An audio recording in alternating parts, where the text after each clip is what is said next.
There's something about an old house that both enchants and unsettles you. The creaking floorboards, the faint scent of dust and time, the way shadows stretch unnaturally long in the flickering light. It's like the house itself is alive. At least, that's how it felt when I stepped into the house that would soon haunt my every waking and sleeping moment. The story I'm about to tell you isn't just another ghost story. It's something I experienced firsthand. To this day, the memories send shivers down my spine, and sometimes, late at night, I hear echoes of those days, soft knocks, faint whispers, even the sensation of being watched. But let me start at the beginning. It was a fixer-upper, that's what the realtor had called it. The property was nestled at the end of a lonely, tree-lined road, miles from the nearest neighbor. It had once been a grand estate, with sprawling gardens and intricate woodwork, but decades of neglect had left it in disrepair. My initial thought was that it had character. The realtor seemed eager to sell it, and when I asked about the unusually low price, she hesitated. Finally, she admitted, "There are rumors about the place. You know how small towns are, superstitious folks and all that." I shrugged it off. I wasn't afraid of ghost stories, at least not then. I moved in on a crisp fall day. The air was cool, and the trees around the property were a vibrant mix of red, orange, and yellow. It was peaceful, too peaceful. The kind of quiet that feels unnatural, like the world is holding its breath. That first night, I barely slept. The house was old, so I expected it to make noises. But these noises felt intentional. I heard footsteps on the stairs when no one was there. A door creaked open down the hall, though I was sure I'd closed it. And then, just as I was drifting off, there was a knock. 3 slow, deliberate knocks, on my bedroom door. I froze, my heart pounding in my chest. "Who's there?" I called out, my voice trembling. No answer. When I finally mustered the courage to open the door, the hallway was empty. Over the next few weeks, the activity escalated. Objects would move on their own. A chair dragged across the floor. A book fell from the shelf. At first, I thought I was imagining things, but then came the voices. Late at night, I'd hear faint whispers, too quiet to make out the words, but unmistakably human. One night, as I was brushing my teeth, I caught a glimpse of something in the mirror.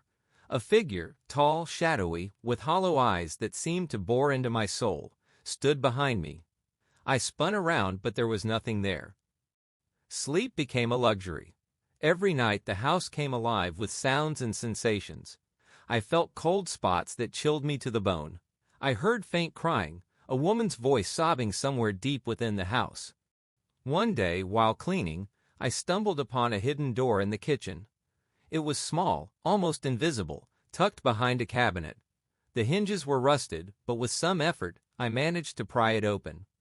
Behind the door was a narrow staircase leading down into darkness. I hesitated, but something compelled me to go down. The air grew colder with each step, and the smell of damp earth filled my nostrils. At the bottom was a small, unfinished room. In the center, there was a crude wooden table, and on it, a stack of old photographs. My hands trembled as I picked them up. The photos were of the house, but they were old, black and white, faded with time. In some of them, I could see figures standing in the windows, their faces obscured but their presence undeniable. And then I saw it, a photo of my bedroom, taken from outside. In the window, there was a figure staring out. It was the same shadowy figure I'd seen in the mirror. I started researching the house's history, desperate to make sense of what was happening. What I found was worse than anything I could have imagined. The house had once belonged to a man named Thomas Hargrove, a reclusive artist with a reputation for strange behavior. Neighbors spoke of screams in the night, strange rituals, and people going missing. Hargrove's wife and daughter had both died under mysterious circumstances, and soon after, he vanished without a trace. The house sat abandoned for decades, gaining a reputation as cursed. The more I learned, the more the activity in the house intensified. The whispers grew louder, the shadows darker. One night, I woke up to the sound of scratching at my bedroom door. I opened it, expecting to find nothing, but there it was, a message scratched into the wood. "Leave." I tried to convince myself it was just the house settling, maybe my own paranoia playing tricks on me. But then came the dreams. Night after night, I dreamed of a woman, her face pale and gaunt, her eyes filled with sorrow. She stood in the corner of my room, pointing to the basement door. "Help me," she whispered over and over again. I decided to bring in a paranormal investigator. He was a local expert, someone who had dealt with haunted houses before. He brought equipment, EMF detectors, infrared cameras, and even a spirit board. As soon as we began, the atmosphere in the house changed. The temperature plummeted and the air grew thick, almost suffocating. The investigator asked questions, and the spirit board began to move. "Who are you?" he asked. The planchette spelled out a name. Eliza. It was the name of Hargrove's daughter. "What do you want?" The planchette spelled Free. Before the session ended, the investigator turned to me, his face pale. "You're dealing with something far more powerful than a restless spirit," he said. "Whatever is in this house, it's dangerous." He advised me to leave, but I couldn't. I felt an inexplicable pull to the house, as if it wouldn't let me go. That night, the house came alive in ways I'd never seen before. Doors slammed, windows shattered, and the whispers turned into screams. And then I saw her, the woman from my dreams. She stood at the foot of my bed, her eyes locked onto mine. "Help me," she said, her voice a desperate plea. Before I could respond, the shadowy figure appeared behind her, its hollow eyes glowing with malevolent energy. The room filled with a deafening roar, and everything went black. When I woke up, it was morning. The house was silent, but I knew this was far from over. If the first few weeks in the house were unsettling, the events that followed were something straight out of a nightmare. After that terrifying night, I should have left, but something kept me tethered to the house. It wasn't just the eerie pull of curiosity, it felt like the house itself wouldn't let me leave. The morning after the figure appeared, I found myself sitting in the kitchen, staring at my cup of coffee, trying to make sense of it all. Every creak of the house made my nerves jump. The investigator's words echoed in my mind. "Whatever is in this house, it's dangerous." I decided to call my friend Sarah, who was deeply interested in the paranormal. Sarah wasn't just curious about ghosts. She had studied folklore, conducted seances, and even claimed to have banished a spirit once. If anyone could help me, it was her. She arrived that evening, her car loaded with supplies, sage, candles, and a thick book of spells and rituals. As she stepped into the house, she paused, her expression turning serious. "There's something heavy here," she said, her voice low. "We need to be careful." Sarah and I decided to perform a cleansing ritual. She lit the sage, muttering prayers as she walked through the house. At first, it seemed to work. The air felt lighter, and the oppressive silence lifted. But then, as we approached the basement door, the temperature dropped sharply. The flame of her candle flickered and went out. We both froze as a low guttural growl echoed from behind the door. "Did you hear that?" I whispered. Sarah nodded, her face pale. "Whatever is down there doesn't want us here." Despite the fear gnawing at my insides, I knew I couldn't ignore the basement. The dreams of the woman pleading for help became more vivid, more urgent. She showed me glimpses of her life, laughing with her father, playing in the garden, but they always ended in darkness, with her crying out for someone to save her. Sarah suggested we use a spirit board again, though I was hesitant after what had happened the last time. Reluctantly, I agreed. We set up in the living room, surrounded by protective candles. The planchette moved almost immediately, spelling out the same name, Eliza. "What happened to you?" Sarah asked. The board spelled HELP and then stopped. Before we could ask another question, a loud crash came from the basement. It sounded like something heavy had fallen, shaking the entire house. Armed with flashlights and every ounce of courage we could muster, Sarah and I descended into the basement. The air was damp and suffocating, and the faint smell of decay grew stronger with each step. At first, we saw nothing unusual, just the same old table and the photographs. But then, in the far corner, Sarah's flashlight illuminated something partially buried under the dirt. It was a small wooden box. I hesitated before opening it, but Sarah urged me on.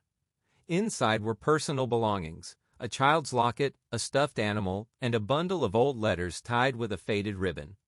The letters were written in a child's handwriting, signed by Eliza.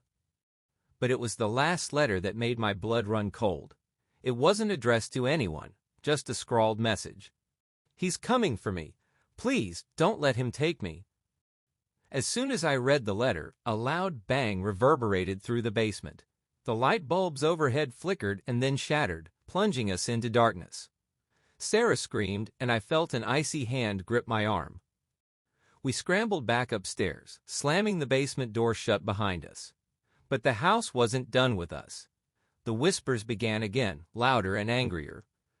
And then, we saw him, the shadowy figure. He stood at the end of the hallway, his hollow eyes glowing faintly. He didn't move, but the air around him seemed to ripple with malevolence. "What do you want?" Sarah demanded, her voice shaking. The figure didn't respond.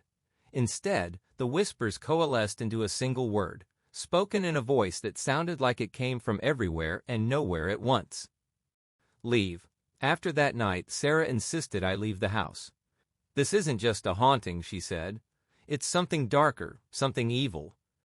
But I couldn't leave, not yet. The dreams of Eliza became more vivid, more desperate. She showed me the man, her father, performing strange rituals in the basement, drawing symbols on the walls, chanting in a language I didn't understand. I reached out to a local historian who specialized in the area's darker past. What he told me made my skin crawl. Thomas Hargrove, Eliza's father, had been involved in occult practices, attempting to summon and control spirits. But something had gone wrong, terribly wrong. There were whispers of sacrifices, of a pact gone awry. "Eliza's spirit is trapped," the historian said. "But she's not the only one. Whatever her father summoned, it's still there." Determined to free Eliza, Sarah and I returned to the basement. This time, we scraped away the dirt on the walls and uncovered symbols, intricate, menacing sigils carved into the stone. Sarah identified them as summoning symbols, meant to bind a spirit to a place. "We need to destroy these," she said. "It's the only way to break the connection." But as we began to scratch out the symbols, the house retaliated. The ground shook, and a deafening roar filled the air. The shadowy figure appeared again, larger this time, its form shifting and writhing. "Get out!" Sarah screamed. "Now!" We barely made it out of the basement alive. As we reached the top of the stairs, the door slammed shut behind us, and we heard a bone-chilling scream that echoed through the entire house. Eliza's voice cut through the chaos. "Don't leave me." That night I had the most vivid dream yet. Eliza stood at the foot of my bed, tears streaming down her face. "You have to finish it," she said. "He won't stop until you do." When I woke up, the locket from the basement was on my nightstand. The house was silent, but I knew the worst was yet to come. The house no longer hid its true nature. It was alive, malevolent, and deeply rooted in its dark history. Eliza's presence had grown stronger, but so had the entity that held her captive. The events that unfolded next changed my life forever, leaving me with scars that still burn to this day. The morning after finding the locket on my nightstand, I woke up to see words scrawled on the wall above my bed, written in what looked like soot. "Finish it." I knew what she meant.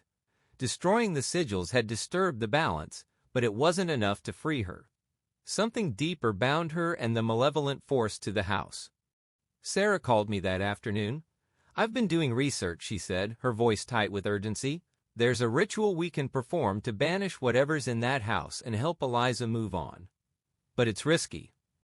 I didn't hesitate. "We have to do it," I said. Sarah arrived that evening with everything we needed: candles, salt, a ceremonial dagger, and an ancient text detailing the steps of the ritual. "The key is to stay focused," she said. "No matter what happens, don't stop. If we leave it unfinished, we'll make things worse." We set up in the basement, where the atmosphere felt heavier than ever. The symbols we had partially destroyed seemed to have mended themselves, glowing faintly in the dim light. The ritual required us to create a circle of protection with salt and light candles at each cardinal point. Sarah began chanting in Latin, her voice steady and resolute. As the ritual progressed, the house came alive. The walls groaned as if in pain, and a cold wind whipped through the basement, extinguishing the candles. "Relight them," Sarah shouted, her voice barely audible over the deafening roar. I fumbled with the matches, my hands shaking, and managed to relight the flames. But as the final candle flickered to life, the shadowy figure materialized in the center of the room, larger and more terrifying than ever. It roared, a sound that shook the very foundation of the house, and lunged at Sarah. "Keep chanting," she screamed, dodging the entity's attack. As I joined Sarah in chanting, my vision blurred, and I found myself transported to another time. I stood in the house as it had been decades ago, bright, warm, and filled with life. I saw Eliza, no older than 10, playing in the living room. Her laughter was pure and innocent, a stark contrast to the horrors I had come to associate with her name. But then her father appeared, his face stern and shadowed. He dragged her down to the basement, where he began the ritual that would seal her fate. She screamed and begged for mercy, but he continued, his chants growing louder as dark energy filled the room. I tried to intervene, to stop him, but I was powerless, an invisible observer trapped in the past. The vision ended with Eliza's final, heart-wrenching cry, "Help me!" I snapped back to reality as Sarah screamed my name. The shadowy figure had broken through the salt circle and was advancing on us. "Use the dagger," she shouted, tossing it to me. Without thinking, I plunged the ceremonial blade into the center of the largest sigil. The room erupted in blinding light, and the entity let out a bone-chilling scream that seemed to shake the very fabric of existence. The symbols on the walls burned away, and the oppressive weight in the air lifted. In the silence that followed, I felt a gentle touch on my shoulder. I turned to see Eliza, her face serene and free of fear for the first time. "Thank you," she whispered before fading into the light. The house was eerily quiet as Sarah and I emerged from the basement, our faces pale and our bodies exhausted. The energy that had once made the house feel alive was gone, replaced by a profound stillness. We left that night, never to return. Days later, I received a package in the mail. Inside was a photograph of Eliza, smiling brightly, with a note that read, "She's at peace now. So should you be." Though the house no longer haunts me, I can't escape the memories of what happened there. The nightmares still come, reminding me of the entity's rage and Eliza's desperate pleas for freedom. If you ever feel drawn to a place that seems too perfect, too serene, listen to your instincts. Some houses are more than just homes. They are traps, prisons for the restless and the damned. And if you ever find yourself standing before such a house, I urge you, don't go in. Thank you for listening to my story. If you want to hear more scary stories, please like and subscribe to my channel.